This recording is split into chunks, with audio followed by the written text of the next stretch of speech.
તો મિત્રો અમે જઈએ છીએ અસલ ગામના રસ્તે. રસ્તો તૂટી ગયો છે. જો તમે રસ્તો બહુ તૂટી ગયો છે એટલે અમે આવ્યા છીએ રસ્તો જોવા.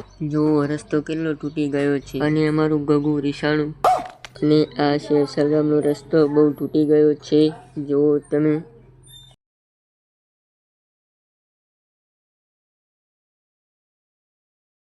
અને અહીંથી ઉપાડ્યું આપણું હોન્ડા બાઇક રેથનના રસ્તે. જુઓ તમે.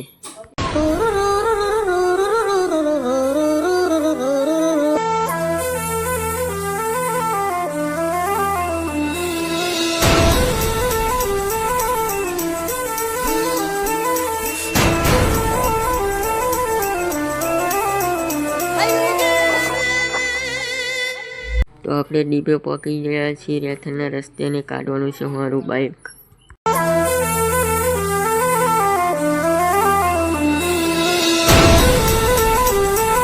જોવાય છે પબ્લિક અને એટલે કોરેજી તને નાક દીશી નથી. તો અહીંયા રસ્તો તૂટી ગયો છે. જુઓ તમે. રેથરે ના જવાય ના રેથરના આ બાજુ આવ્યું કે પાણી કેટલું જાય છે એ તમે જુઓ ખાલી.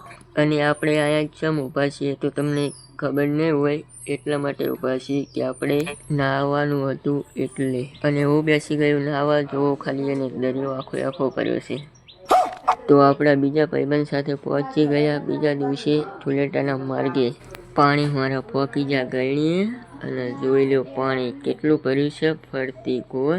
અને અહીંથી જવાનું છે પાછું આપણે હાલીને. તો હવે અમે હાલ્યા પાણી મારા. એટલે એ મને તો લઈ ગયું પાણી મારું. લઈ લે ઓલા ચાલ મને ચાલ. તો મિત્રો કેવો લાગ્યો બ્લોગ? અહીંથી પૂરો કરીએ. મળીએ બીજા બ્લોગમાં.